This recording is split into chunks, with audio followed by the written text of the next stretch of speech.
Hari Jaya Radha Madhava Jaya Kunja Bihari Jaya Gopi Jana Vallabha Jaya Girivardhari Jaya Radha Madhava Jaya Kunja Bihari Yashodanandana Vrajajana Ranjana Yamunatira Brahmachari Jaya Kunja Bihari Jaya Radha Madhava Jaya Kunja Bihari Hare Krishna Krishna Krishna Hare Hare Hare Rama Rama Rama Hare Hare Hare Krishna Krishna Krishna Hare Hare Hare Rama Rama Rama Hare Hare Hare Krishna Krishna Krishna Hare Hare Hare Rama Rama Rama Hare Hare Jaya Prabhupada Prabhupada Srila Prabhupada Jaya Guru Deva Guru Deva Jaya Guru Deva.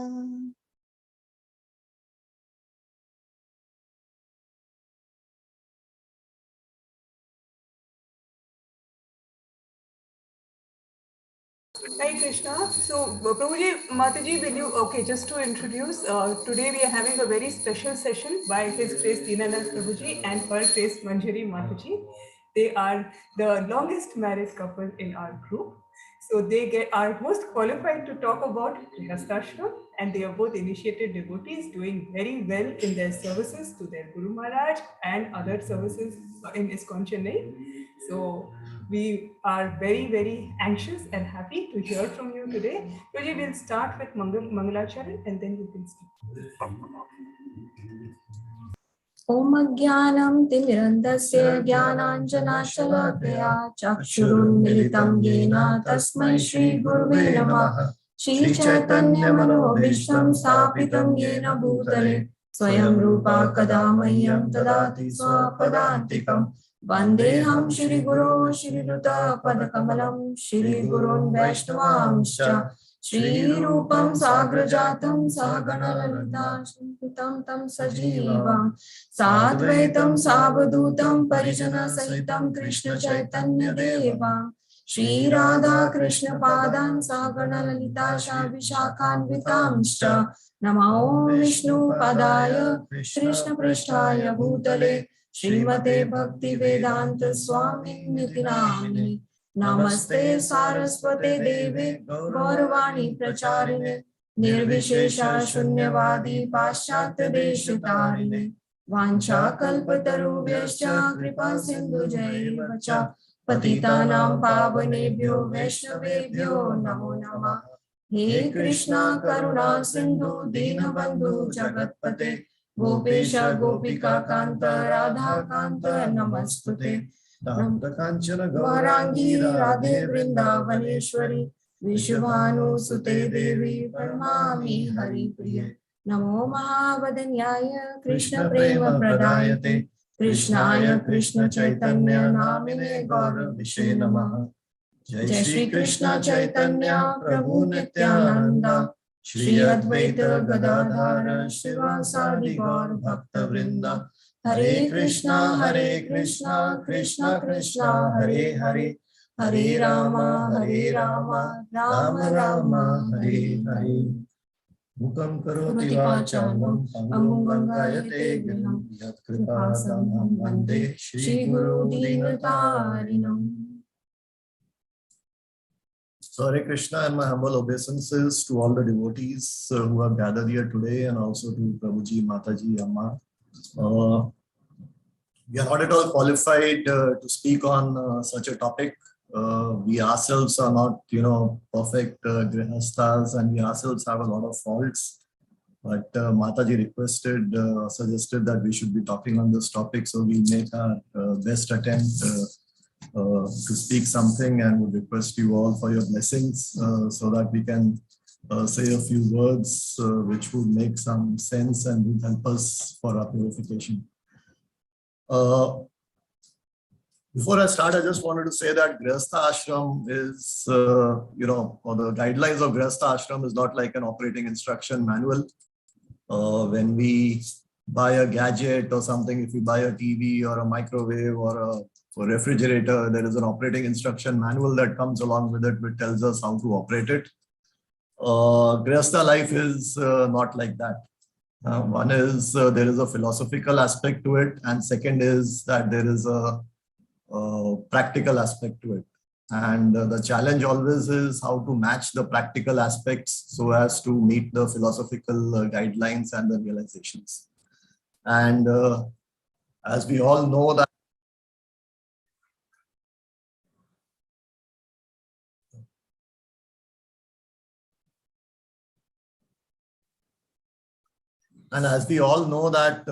no two human beings are alike, just like none of the fingers in our hand are alike. Everyone has a different thought process, different conceptions, different family upbringings, different backgrounds.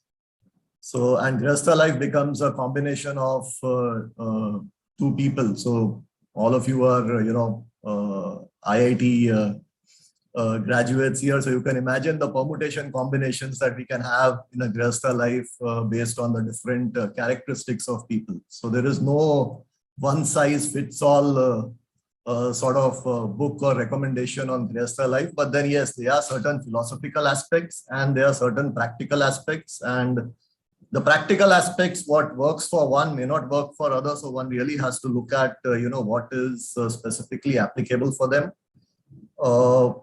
We have actually not even spent 10-15 minutes together to really figure out what we are going to talk, though we have put in some slides and a couple of videos to show.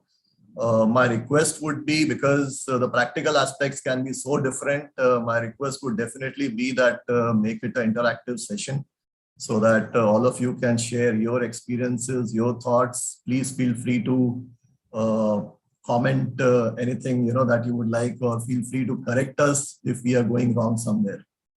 So with this, once again, seek all of your blessings so that we can start the session. I'll just share my screen and we'll start with a short video if possible. Let me see.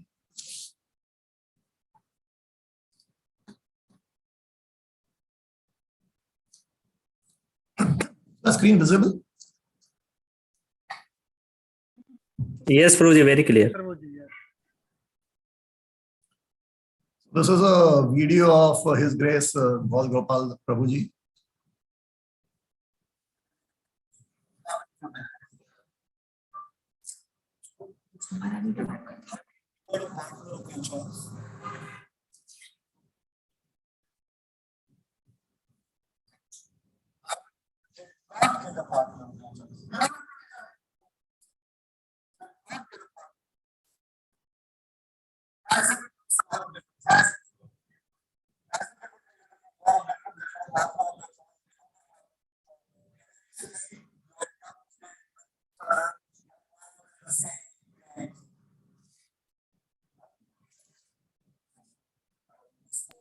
Audio is not there, Prabhuji.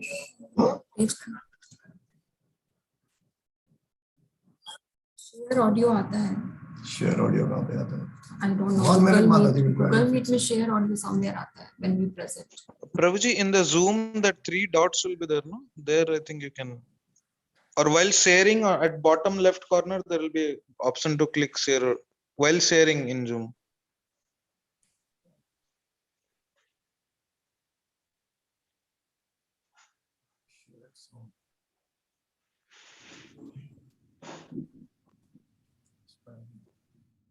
अभी बताना अगर आया कि नहीं है. Let me ask you a question. How many of you are married here? Is it there now? Yes, Prabhuji, it's coming. Oh, wow, that's good. Yes, Okay. yes, Prabhuji. How many of you got a partner of your choice? Okay, good. Thank you. How many of you did not get a partner of your choice? You don't have to raise your hands if you don't want to. It's okay. Did not get a partner of your choice. As if it makes a lot of difference. As if it would make a lot of difference that you get a partner of your choice or you don't get a partner of your choice. Eventually, you end up staying with each other and more or less the same things happen. You know, I always say this. I say, no one teaches a volcano how to erupt. No one teaches a tsunami how to sway. No one teaches a hurricane how to attack. And no one teaches a man or a woman how to find a partner in marriage. Natural disasters just happen. Natural disasters just happen. Now, I just have one thing to say. We don't want our relationship to be a disaster.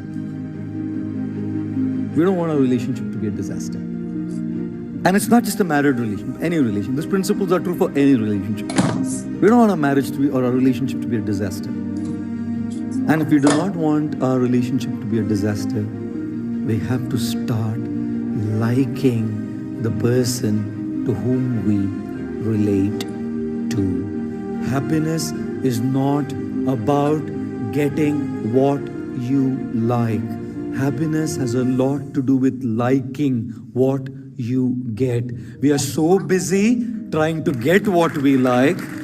We are so busy trying to get what we like that we forget to like what we get. And there's so much to like in people.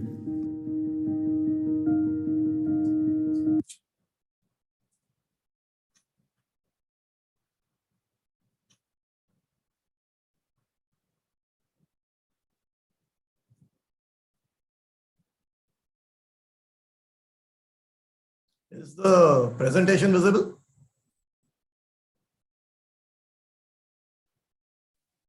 Yes, Prabhu.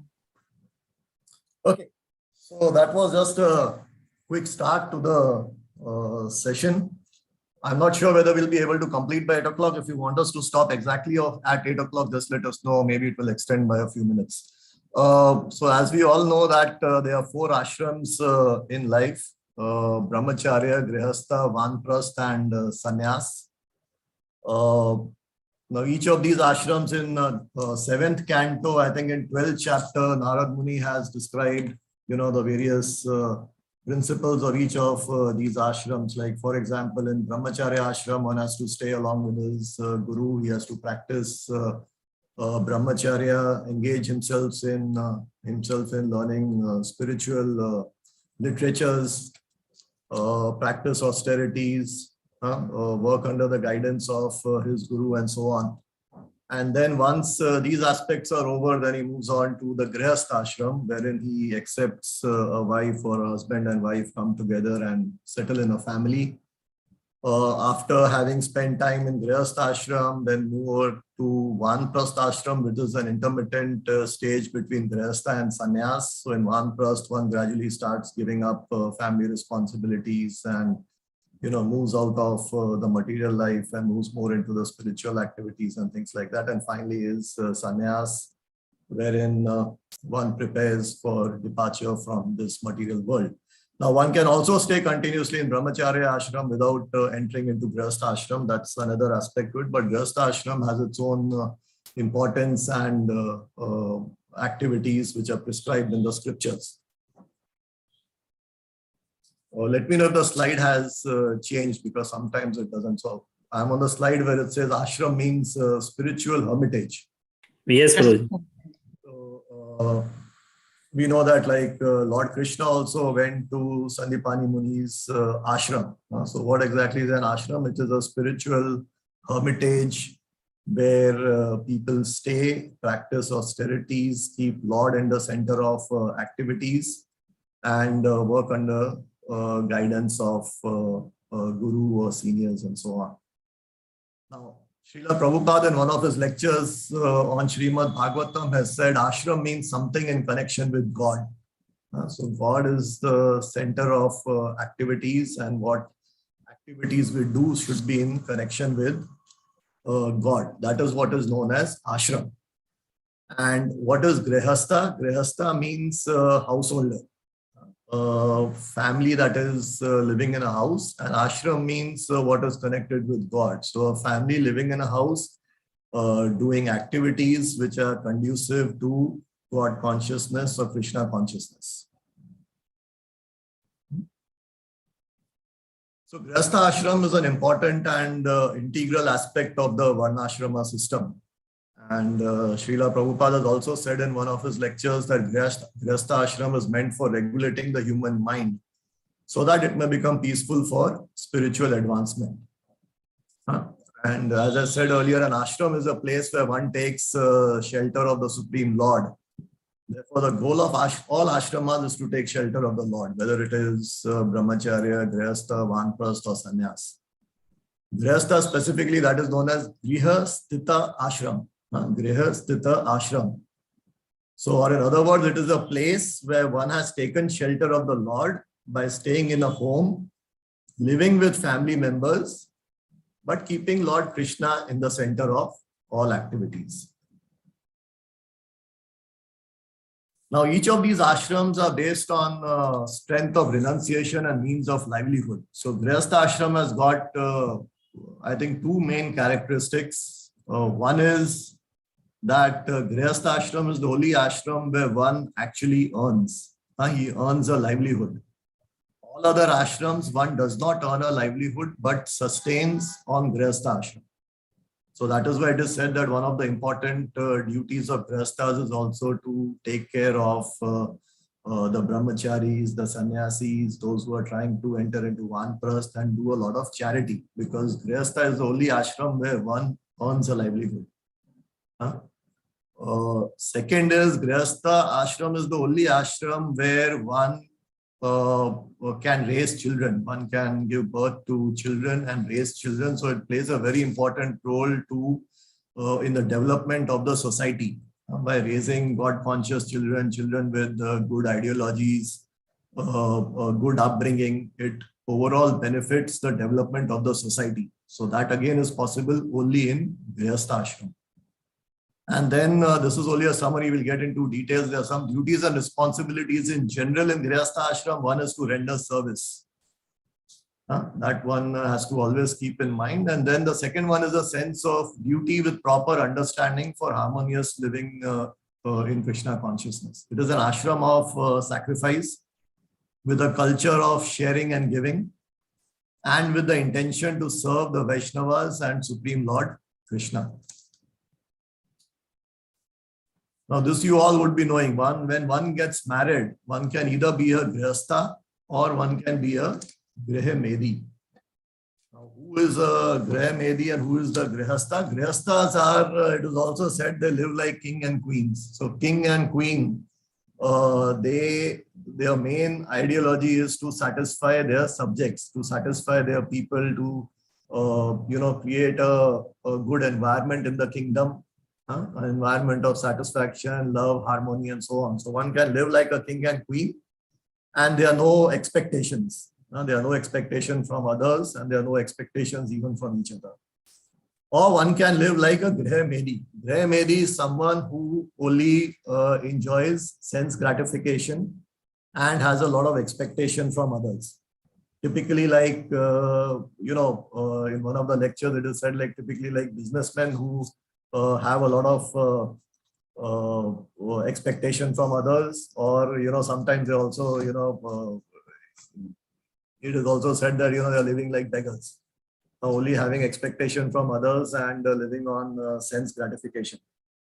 So that is, so our intention is to lead a life as a Grihastha and not lead a life as a Griha Medhi.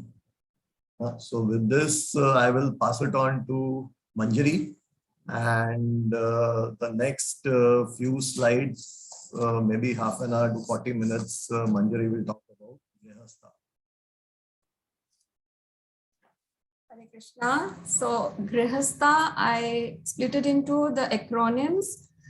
The word Grihastha, G is goal, gratefulness, R is respect and responsibility, I is integrity, H is humility, A is adjustment and no assumptions. S is for seva or service towards each other, T is tolerance, H is happy and hopeful, A is acceptance. So we will discuss about these acronyms in detail. So first is goal, G for goal. So whenever we want to go somewhere to any destination, we always book a ticket, and we were knowing that where we have to travel, like by train or aeroplane or by even car also. By car, if we are going, even suppose we don't know the goal, then we get confused where to go, what to do. So in the same way, we have to always decide our goal, why we are getting married, why this Grihastha life we are taking up, and any goal we should decide about it and how to come out from it. Like Grihastha life is, if we are not deciding the goal, then it is like a Chakravyuh of Abhimanyu, who was knowing how to enter into it, but he was not knowing how to come out from it. So how to achieve the goal of the life. So that's why we should always keep a goal in our mind, and then we can go for it. Yeah. Even in Srimad Bhagavatam, 7th canto, 14th chapter, it is all about the ideal Grihastha life. So here Maharaj Yudhishthir inquires from Narada Muni about the occupational duties of the householder. In the first verse only, he asked, "Oh my Lord, oh great sage, kindly explain how we can do, how we are staying in at home and without knowledge of the goal of the life may also easily attain liberation according to the instructions of Vedas." So he became like a Grih Muna, who is completely ignorant about the goal of the life, and he's asking to Narada Muni about the duties of Grihastha life. So Narada Muni speaks about the duties, and in this chapter, it is completely about ideal Grihastha life, and he speaks that we should be fully dependent on Vasudeva. The Grihastha should be fully dependent on Vasudeva, and he should not undergo any extraordinary endeavor to accumulate money unnecessarily and increase material comforts like that. And externally, he should be active, earning, but without attachment to the material things. And he should be always affectionate towards, even that is a quality of a bhakta also, a devotee also, that he should be affectionate towards each and every living being, as well as lower animals, and treating them as their children. So he should hear from the Guru, he should visit holy places, and he should worship Krishna, keeping Krishna in center of his life. So the ultimate goal of the life is to reach God. So we have two kinds of relationships. One is vertical relationship and one is horizontal relationship. So horizontal relationships are like with our friends, with our family, with our relations, with our all kind of relations what we are maintaining in this material world. That is horizontal relationship. And vertical relationship is with Krishna, with God. So only if we are harmonizing with our horizontal relationship, then only we can maintain our relationship with Krishna very well. So first we should harmonize. It isn't like an example we can take, like a moon revolves around the earth. It's like a horizontal plane, and then earth revolves around the sun. So sun is here, we can consider as God, Krishna. And then if moon and earth are not coordinated in their orbits, then earth can't move around the sun. So same way, if we are harmonized in our material relationships, in our horizontal relationships, then only we can maintain our vertical relationship with Krishna. In this, I would like to say one story about Sri Ramanujacharya. So one person goes to Ramanujacharya and he says that I want to go for sannyas. So he says, my wife, I have never attached to my wife and my wife died, and so please give me sannyas. So, but Ramanujacharya didn't give him sannyas. Another person came and he says that I was completely attached with my child, like my child passed away, my son passed away, and he was crying a lot, and please now I want to detach from that attachment, please give me sannyas. So immediately Ramanujacharya has given sannyas to him, and then the first person asked to Ramanujacharya that why you have not given me sannyas. Then he says that first you should go marry a woman and then love her, love your family, then come back. First you should correct your horizontal relationships, and then only you can go for sannyas. So in this way we can understand how to we have what is the goal of our life. And then second is gratefulness.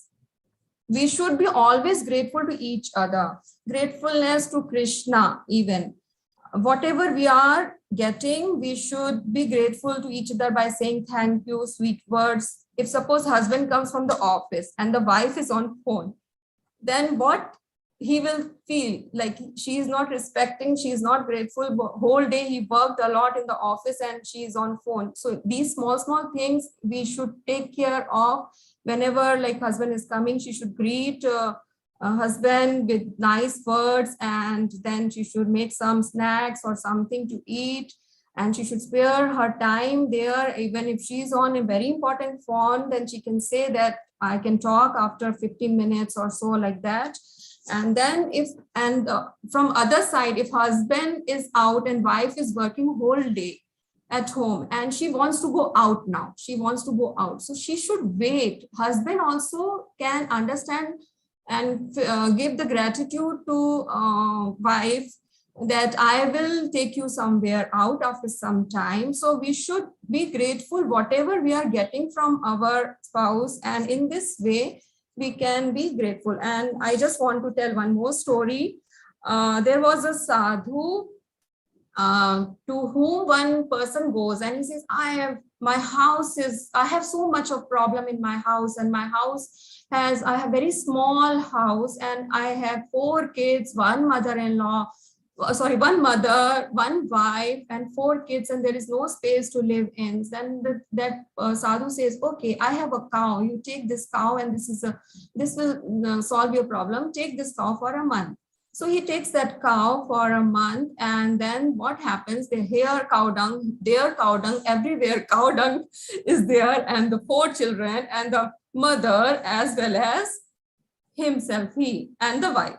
So there is no space. Now the problem became bigger and bigger. So then he went back to the sadhu and he says, what to do? My problem has become bigger now, what to do? And the sadhu says, okay, you take one more cow, I have another cow, you take this and this will solve your problem. Then he takes that another cow. He thought them some mystical cow it is, and it will some magic will happen. So he takes that another cow, and then the same problem, again the problem becomes bigger, cow dung here and there, and the 4 children and the mother and the wife and he himself. So then again after 1 month, he went back to the sadhu and he says that, please do something. Now the problem, I can't tolerate this. Now you do something for this. So he says, okay, now you bring back both the cows, then you realize. So then he realized the importance, whatever he was getting, whatever house he had, now that house become bigger. So in this way, we should be grateful, whatever we are getting from Krishna, or whatever we are getting from our husband, or whatever we are getting from our wife. So then he realized the importance, whatever he had. So even husband earns money and he never claims whatever he is earning, and whatever he never claims to his wife that this chapati what you are eating, that this chapati has come from my money and I'm earning. So he never claims that. So that's why wife should be grateful to him that, and even for husband also, wife cooks so delicious food and so many different services to husband, in-laws, children. So husband should also be grateful to wife. So it is the mutual understanding and mutual, we can give thanks to each other while doing small, sweet words. If we say, then the relationship becomes so healthy and happy. Even sometimes husband sacrifices to buy a new shirt for him, and first he always tries to fulfill the needs of the wife and the children, right? So wife and the family should be grateful to him. So all these things make so happy. And like we can understand, if one sapling we are growing in our, one sapling we bring and we are growing in our garden in a pot or so then we have to water it, we have to give proper sunlight, we have to give care to it. In this way, if we water our relationship with full of gratefulness, that water is that gratefulness, then the fruits will come, and that fruits will be the happiness one.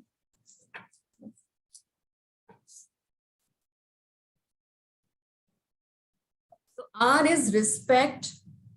Yeah, whenever we go, suppose we are shopping in a departmental store and we are buying few stuff and we are standing in a long queue and just two things we are standing, and suppose one person, he says, oh, you are having just two things and you are standing in a long queue, and he gives his position who is little ahead to you, and then what you do, you are so respectful to that person and you will say thank you so much, like I respect you, and like you speak so good words for that. So in the same way, we should also respect others, those who are in our family, to our husband, our in-laws, everyone we should respect.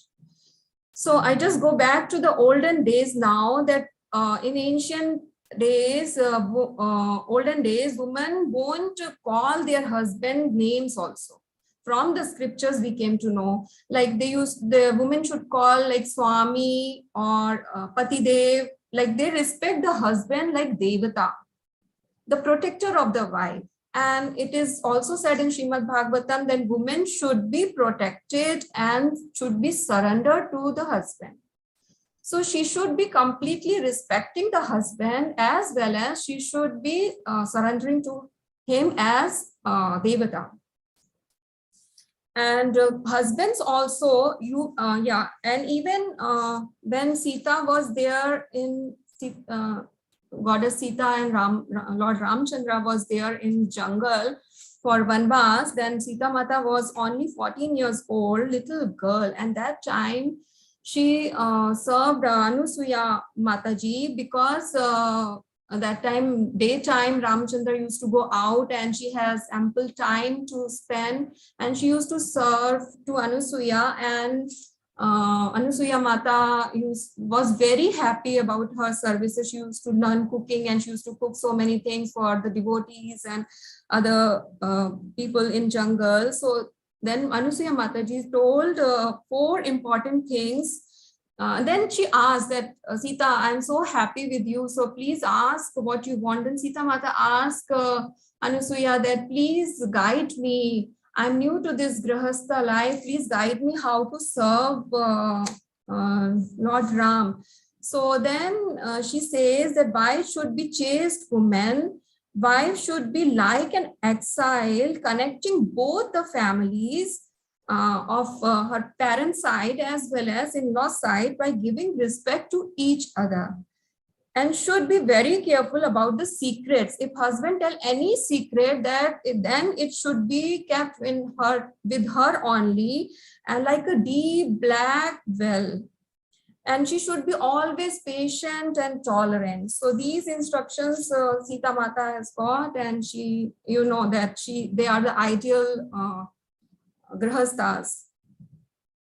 So now I just go back to this discussion that, in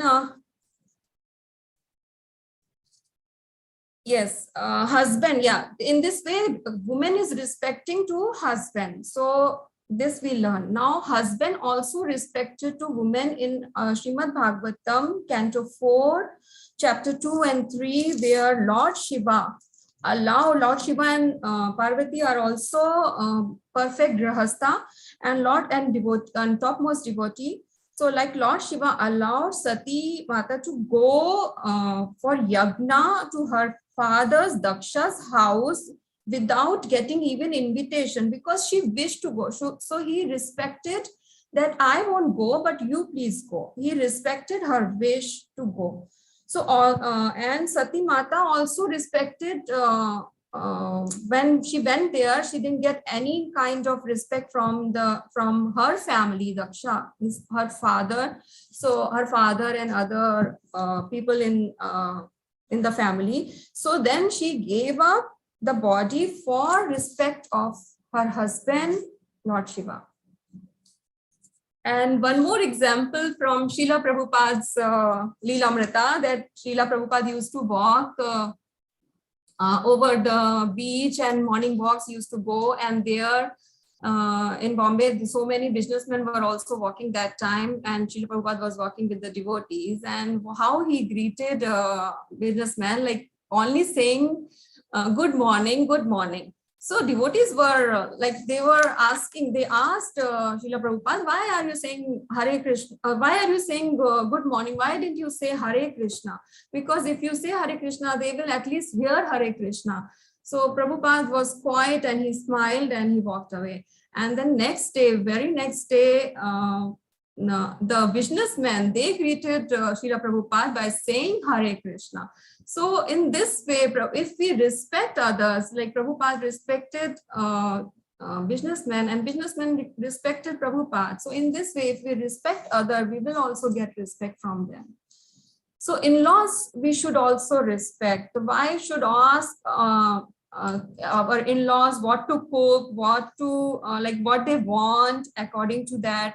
And even I can give my example. When I got married, that time my mother-in-law was she's also the follower of, only the follower of Arya Samaj. So that time she was following Arya Samaj, and even I respected her. I came from my family was following Sanatana Dharma, and even then I respected her by learning all the mantras of Bhavan mantras of Arya Samaj.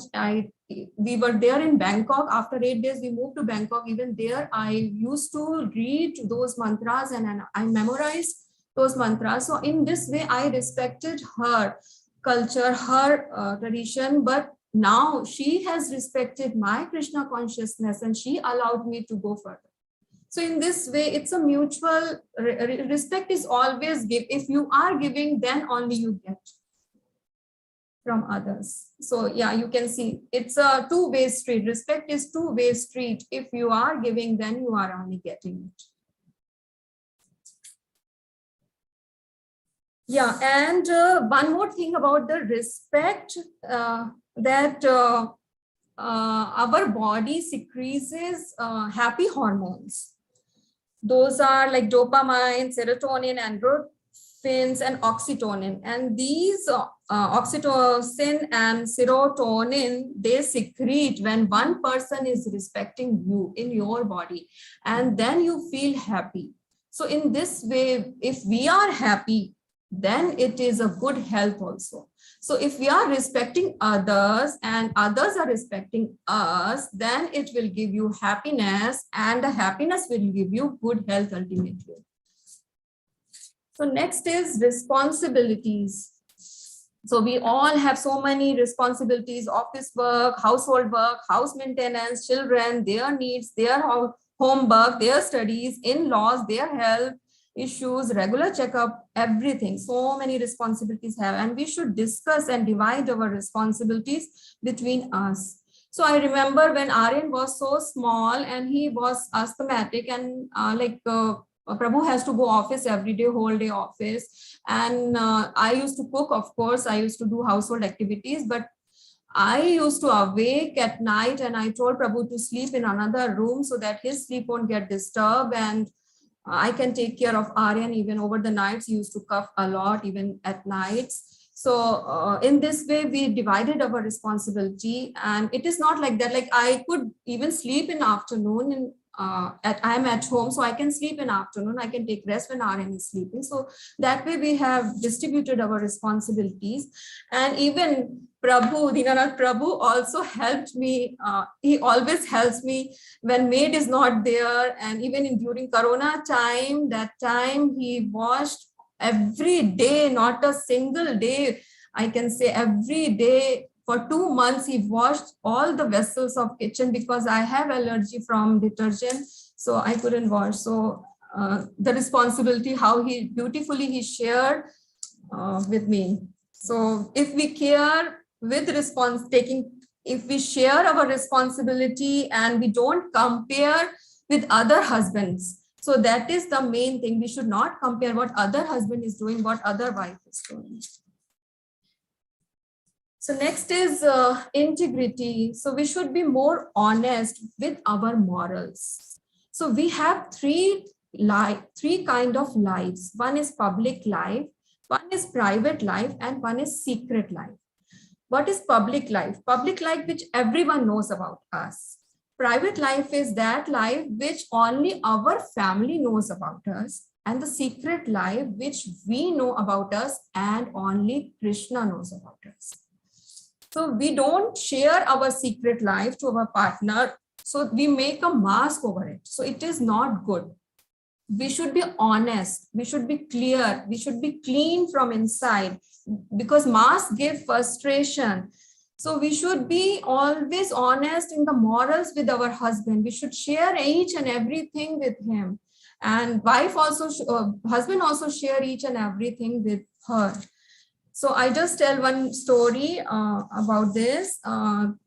Dasa, you must have heard about him. He was a philosopher, he was a devotee, he was a Carnatic poet and musician, but he was born in a lower caste.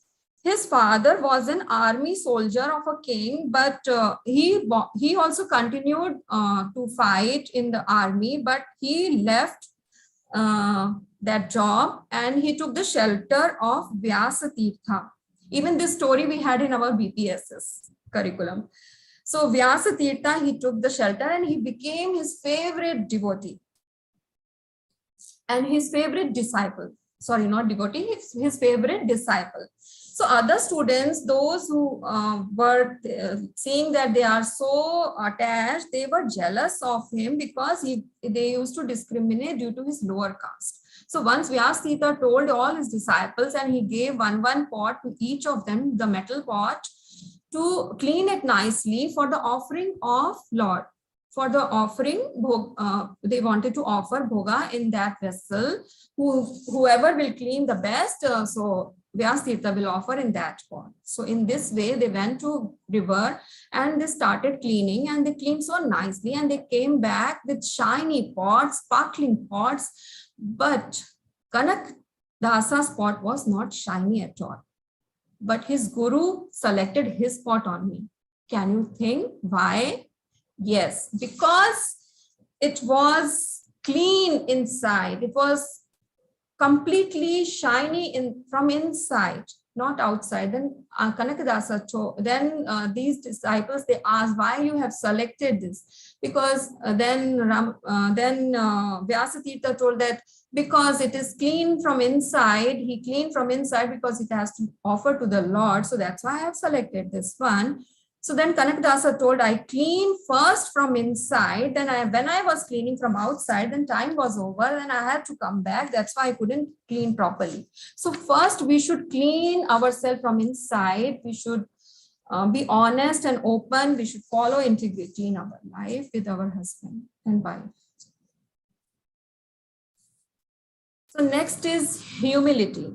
So humility is the best quality of a devotee also. So we should be ready to understand each other emotionally, humble to each other, listen to each other. When we are humble, nice, and we are speaking sweet words to each other, the words also give humility. The another way, the actions, like we can do some care about each other with actions, by doing something. So in that way, we should be humble to each other. We know how we can, we all are devotees, so at least we are knowing how we can be humble to each other. But one story I would like to say again, so that if the stories give good impact, then we remember always that, oh yes, this story says that, that's why. So there were two neighbors. One was having a ferocious dog, and another neighbor was having lambs, small, cute white lambs in his house.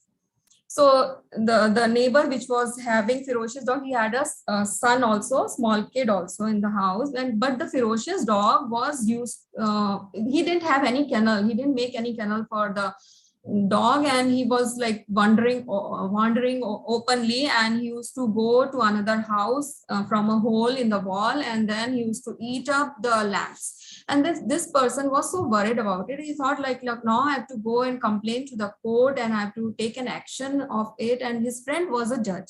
So he went there, and his friend told, don't worry, you do like this, what I'm telling you, your problem will be solved. Don't go for the court case. So in that humble way, he returned back, and what he did, he gifted 2 lambs to the small kid who was living with the ferocious dog, that person. And then the 2 lambs are there in the house with the ferocious dog. So that person made the kennel and fixed up the hole in the wall, and this way he didn't eat up any lamb. So in this way, the problem is solved without taking any action or anything, with the humility. Next is adjustment. So marriage is really an adjustment between the couple. That only makes you perfect, like perfect life, not actually perfect. So our habits are different and likes are different. We are totally different person, as Prabhu also told about this. Our choices are different, and our spouse cannot be our replica. Like small things we need to accept from each other. We can't make each other a replica of each other. Like we have to adjust from our habits and living things in that way. So we are not perfect beings. So only perfect is Krishna. Only perfect divine couple is Shri Radha Krishna. So if we keep balance in our life by keeping Shri Radha Krishna in our center of the marriage life, the perfect couple, then we can try with adjustments in between us, then we can become little perfect in that way. So like when we transfer, one example I want to give, suppose one is transferring, one has taken one new mobile phone, one has bought a new mobile phone, and from a previous mobile phone, he has to transfer the data to the new mobile phone. Then we don't keep on pressing the buttons at that time, even not any of the phones. We don't keep on pressing the buttons. In the same way, when new girl comes from the father's house to the husband house, we should give her a little time to adjust. And in this way, she will be little happy with that she's getting little time to adjust, and she will be knowing what are the traditions, what are the culture in that farm, in that house, and she can harmonize herself into the new environment. So now even couples share each and everything, like living space, bathroom, food, varieties, hobbies, everything. So even we also sometimes fight due to the fan and AC. So AC temperature, because I really want little high fan and Prabhu does not want, because now he has no hair also, so he feels little cold. So that's why we should adjust in between. We always adjust in between somehow. So husbands, like many women complain, husband keep wet towel on the bed. So all these small things. Why husband has got married? Because he is not able to take care of himself. So wife can remove that towel from the bed and make adjustments with that. So the food is always different, likes and dislikes, the variety. So we can say that variety is the mother of enjoyment. And when we cook variety, like Aryan likes something else, Aryan likes chola and Prabhu likes karela. So then I have to adjust between these two. I make both together and I offer to Krishna. Then I say, this is not prasadam, this is not blessing from Lord. So family has to adjust with the prasadam. So they eat then both the things. So in this way, in the midway, if we cook variety of the food at home, so we can adjust by offering, by getting the blessings from Lord. So next is don't make assumptions. So wife and husband should always sit and talk with each other and discuss their problems and find out the solution. We should not assume anything by our own about the other person. So like one example I would like to give, that one husband used to always say to his wife that if you don't do this, then see what I will do.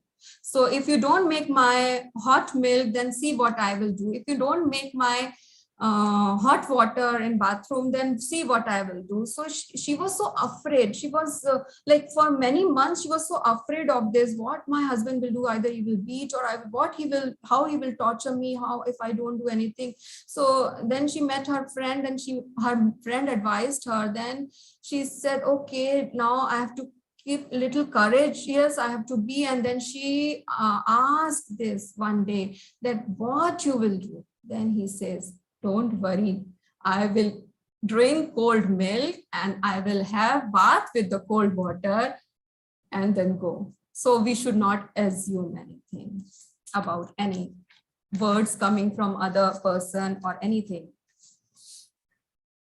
Next is seva and service. So love means serve. We know. We even know better because always say how to get love of God by serving him. We can get love of God by serving him. In this way, we can get love of our husband and wife by serving him without any expectations. Like one example I want to say here again. Generally ladies go to a shop and buy saris and they're really fond of buying saris and clothes for themselves, and the shopkeeper assign this work to the salesman and the salesman shows so many saris. So one time also this thing happened. The salesman was showing different variety of saris, different colors of the saris, different work of the saris, hundreds and 200s of saris he was showing to a woman, and the woman is not liking anything, and finally she didn't like anything and she left. But the person who was serving the woman, who was showing the woman these saris, he was happy. He was happily showing everything. He didn't feel any expectations from the woman because he was knowing. Why? Because he was knowing that he will get his salary from the shopkeeper, not from this woman. So same way, if we think that if we are serving our spouse, if we are serving husband or serving wife, then if we serve selflessly, the Krishna is the Krishna will give us salary for that. Krishna will keep that in our spiritual account. Our spiritual account will be filled by Krishna. So we should not worry about our expectations. We should not expect anything while doing service.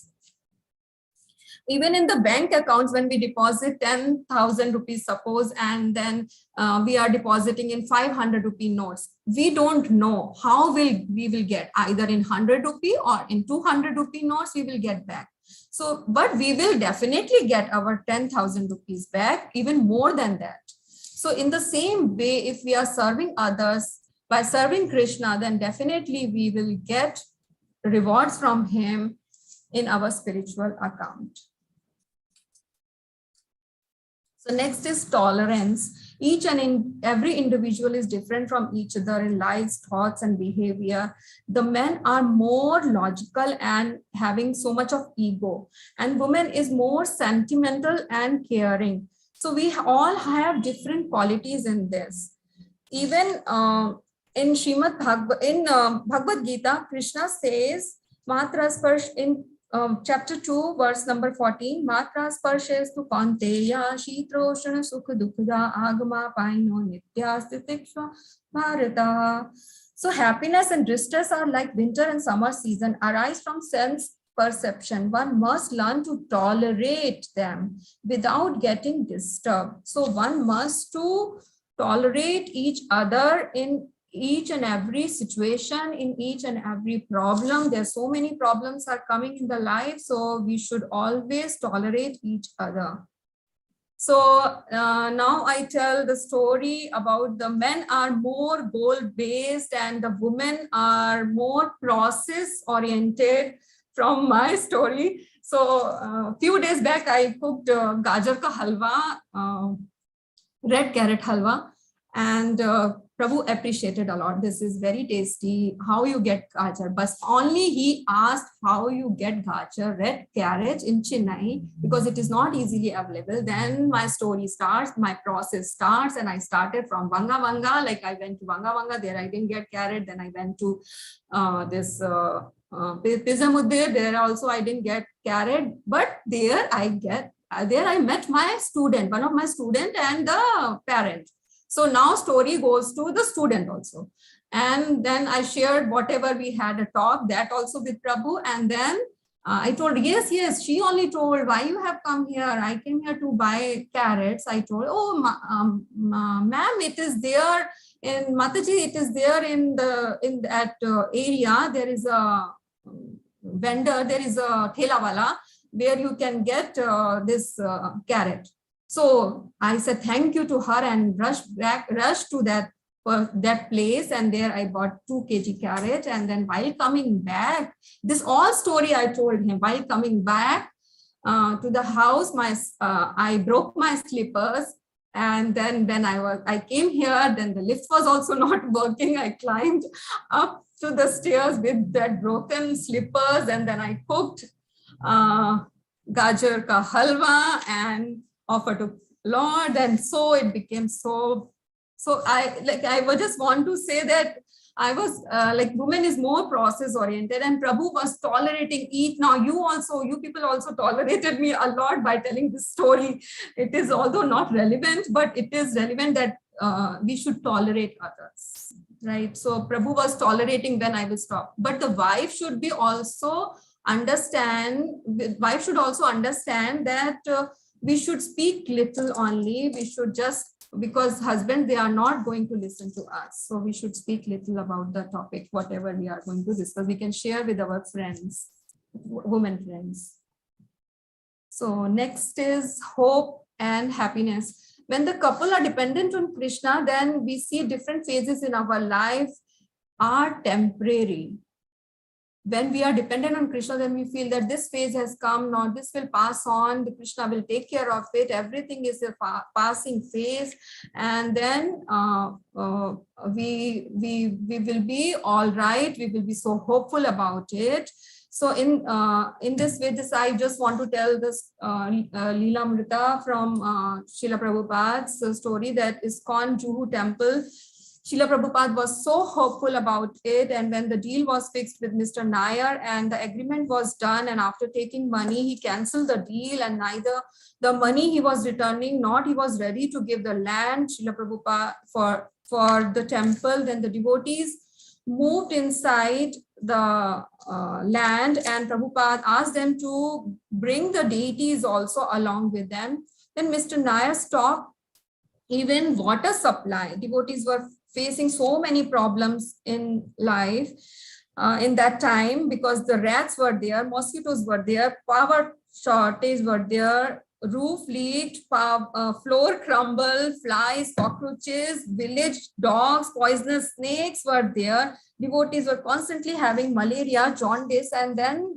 but still they have the hope and faith on Krishna. So finally,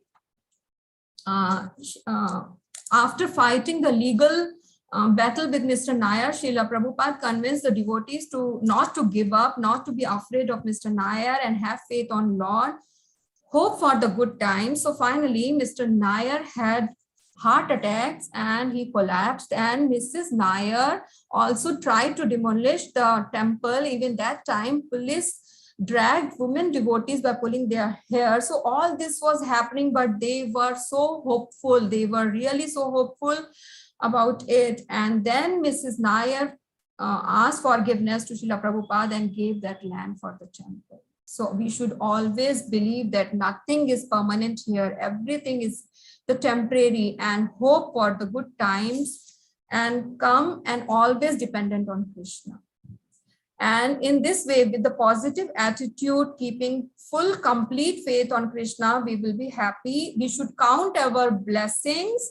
We should see the half-filled glass, not the half-empty glass. So whatever we have, we should be happy in that. Next is acceptance. We should accept everything as Krishna's plan, Krishna's blessing. Accept everything based on the actions of based on the actions and the reactions of our karma. In Bhagavad Gita, Krishna, the last verse of chapter 5, Krishna says, Bhoktaram yagyatapasam sarvaloka maheshwaram suhirdam sarvabhutanam gyatma mam shantim rikshati. Suhirdam sarvabhutanam. I am the benefactor and the well-wisher of all living entities. So we should, in this way, we should stop blaming others and accept the things and the situation. Whatever is coming in our life is due to our karma only. So here I go back to my childhood where I read a Chacha Chaudhary and Sabu story. So there what happened, one thief, Chacha Chaudhary caught a thief in his house, and then he was taken to the jail, to the police, and then there police asked, bolte na apni safai mein kuch dena chahte ho kya? Then police asked the person, the thief, you want to say something?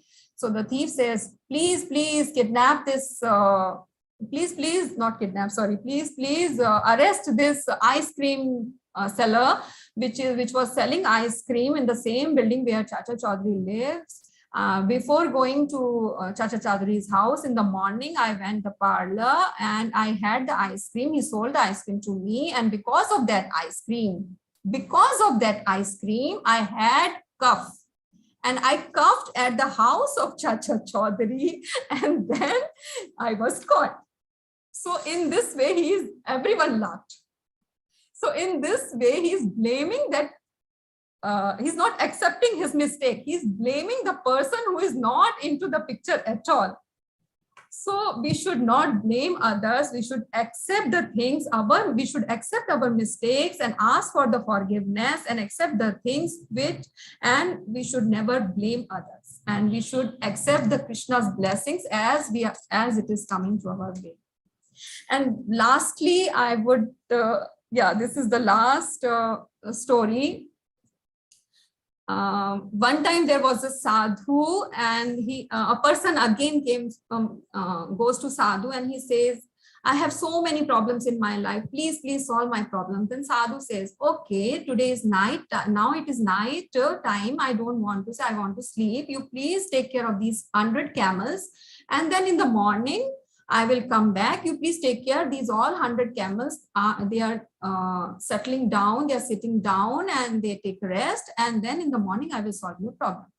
So this person stays there and he was taking care of those 100 camels, and one camel gets up and another sits down. Then the second camel gets up, the third one sit down. Like that, it was happening whole night, getting up and getting down.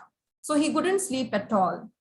So then sadhu came in the morning, then he asked, now I can solve your problem. So he says, how I couldn't sleep at night. I couldn't sleep at night at all because every time these camels were getting up and then I was taking care of them so that they can sit down. So then sadhu says, same way we are facing problems in our life. One problem comes and then that is solved, then another new problem comes, then that is solved. Like this, the problems will be coming in our life.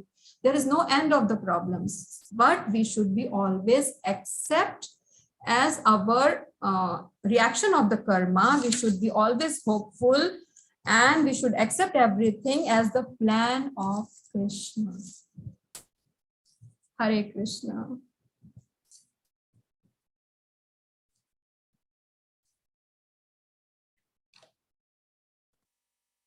So I will again take to Dinanath Prabhu. It's already time, so I think we'll take some questions.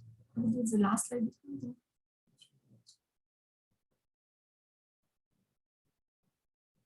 That is important. Yes.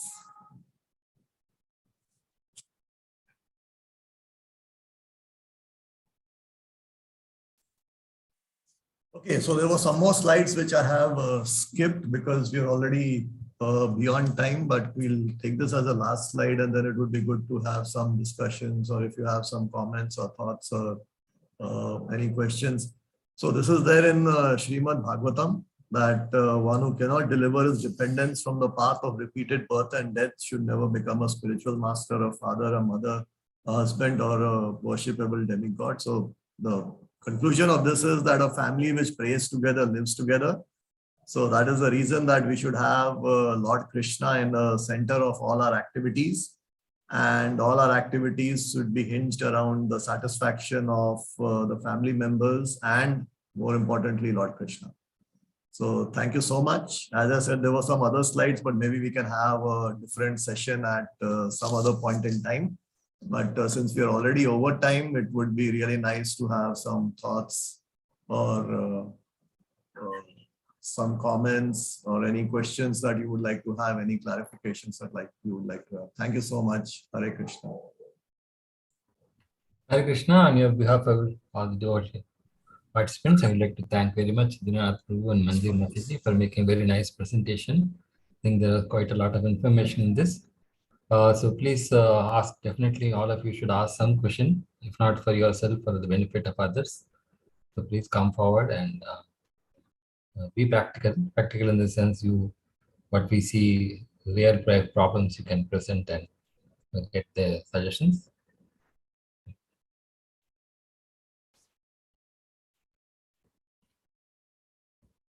Hare Krishna. Thank you for the very nice explanations. I don't want to ask a question, but the thing is that what happens is, especially when a person is newly married, then there can be like, what are the phases in a marriage that one goes through? If you could talk about that. Sorry, Mataji, what are the phases? In a marriage that one goes through. Okay, so the first one is typically known as the honeymoon phase. So that is married, and okay, that there is a misconception that honeymoon is meant for self-gratification, but that's not true. Actually, honeymoon is meant for we say that they've gone for a honeymoon at so and so place or something. That's actually meant for a couple to spend some time together so that they can get to know each other better. Typically in Indian tradition, it's arranged marriage, though things are changing. So before marriage, the interaction between the couples is not so much. So that's the time which is meant for the couples to get to know each other. Unfortunately, since it is not done in that way, so the first few months or sometime goes off very nice, but then gradually the second phase starts when the reality starts. When the reality starts dawning on both the couples that yes, things are not as perfect or what they had expected.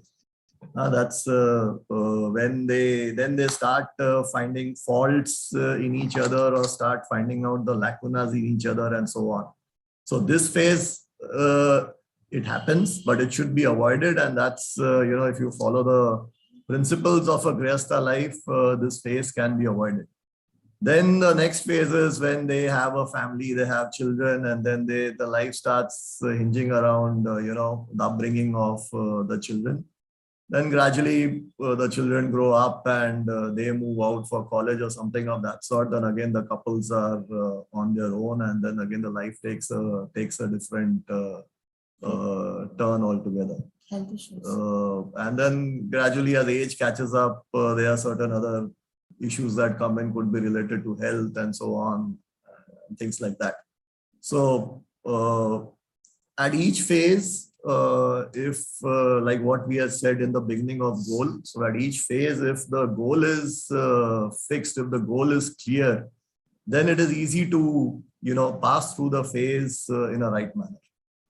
That's our views.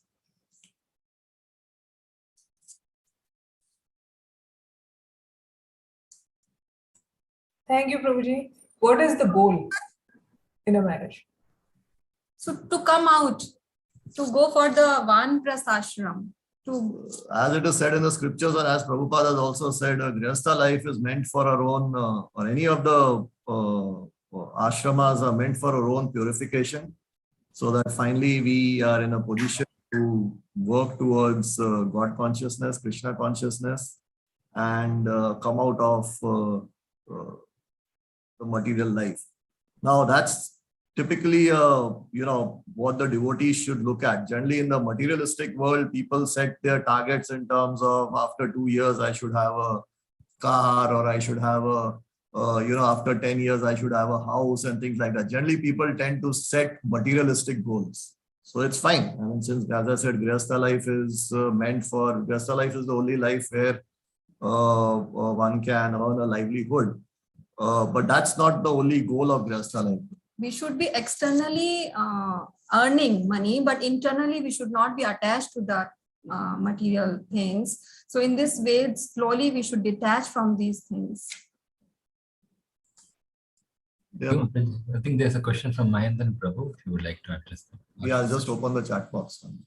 So his question is how to deal when husband or wife is not favorable towards Krishna consciousness. Yeah, that's a very good question. Thanks for that. So this we have seen it happens. I mean, specifically if one is if before marriage one is already into Krishna consciousness and the other person is not into Krishna consciousness. So that's where, as we mentioned, adjustment and the respect for each other comes in. So now let's take. It could be both ways. It could be one that husband is in Krishna consciousness and wife is not into Krishna consciousness, and they get married. Wife comes to husband's house and husband is following certain principles, guidelines, rules, regulations, and so on. I think the husband has to give some time for the wife to settle in, because she has left her parents' house where she had an upbringing, and she is coming to a completely new environment. So obviously one cannot expect that from day one she would be adjusting to the new environment in the house. There definitely needs to be some time to settle in. On the other hand, when the wife is coming, the wife has to come with a very open mind, because she knows that she is going to a new environment and she cannot change immediately the environment in that house. So she has to adapt. She has to adjust to the environment in that house. So this takes time. We have had even I think in a group also, we have had examples where the wife has not been into Krishna consciousness, but the husband has been. And I can take the name also. I think Ram Prabhu and Rumpa Mataji, for us, they are really ideal couples, where and we have really seen them right since the time they got married until now. I mean, it's both of them are working so well in Krishna conscious activities. So it takes time. It is not that something will happen overnight. It definitely takes time. But it happens. I mean, one should have that strong faith and conviction and patiently keep working towards it jointly. Adjustment, hope also. Hope for the good times. That is also adjustment with each other. One more question. Thank you very much, Prabhu. Mataji, please feel free to ask a few more questions. So just to add to this session, I think two important things are, one is to avoid quarrel in all situations. As much as possible, the Jayapataka Maharaj says to fight fire with water. Fire is there, you try to fire back, then it aggravates. As much as possible, because Kali Purusha becomes stronger when there is quarreling tendency. So as much as possible, we should try to avoid quarrel. And then along with that, what you have to do is do prayer. So when you pray to the Lord, there's so many things that can be achieved. What we thought is impossible becomes possible. And also what is possible becomes impossible when we go against such kind of simple principles of avoiding quarrel. So these are some 2 points I thought I will add. Actually, if you make it a discussion, we can go on and on. So because there is, in fact, all the slides that you have not told us, we will leave you some other time. If it's possible, next Sunday. Yeah. Next Sunday, we can continue, if it's okay with you. देख लीजिए, we will think. February, I'm little busy. Abhi because, after I come back from Mayapur. BPSS have to go for the annual day program, and I have Okay, we'll give a gap. all the students. Better to give a gap, and so that Let me end up this BPSS session this year. Then after that, yeah, we'll also give time for devotees to assimilate whatever they heard now and come up with questions. Yeah. So a few more points. There are many manuals available and published in ISKCON. One is the Grihastha manual, which was published long back in 20 years ago by ISKCON Chowpatty. And then like that, even Gaur Gobind Swami Maharaj, based on his teachings, one book came up, and then very recently, I think some other. So there are quite a number of manuals which are available for the Grihasthas. I think we can also share it sometime the next time. So if there are no further questions, I think we can end here and thank all the participants who took advantage of this. I'm sure they have benefited a lot, and particularly hearing from both of you. Hare Krishna. Hare Krishna. thank you so much. Thank you so much. Very, very, very grateful to you. Sindhu Bhai, Varidana Pavanebhyo Vaishnavebhyo. Hare Krishna. Please join us for morning chanting session and tomorrow's evening Bhagavad Gita, chapter 2, text 39 to 46. And next week we have a good number of festivals coming up.